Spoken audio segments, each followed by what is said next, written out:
It's day 12 and we're making carrot cake blondies. Let's get into it. I'm going to add some all-purpose flour to a bowl and also our spices. I have cinnamon, ginger, nutmeg, clove, and a pinch of salt. We're going to give this a good whisk and set it off to the side.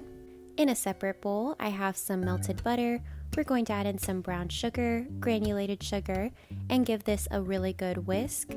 Once this is fully combined, we're going to add in some vanilla extract, an egg and egg yolk, and give this another whisk. This should be a little bit easier to whisk this time. Once that is all together, we're going to add in our flour mixture from earlier.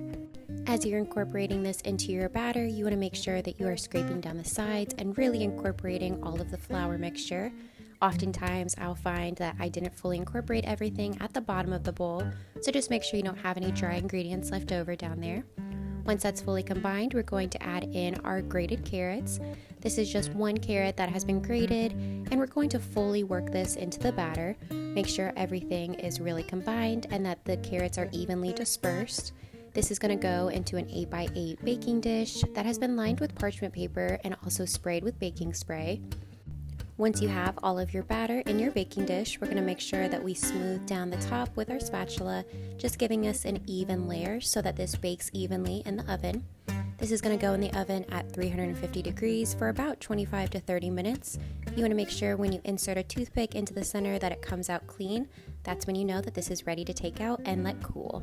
Once the blondies have completely cooled, we're going to spread on just a little bit of cream cheese icing in an even layer.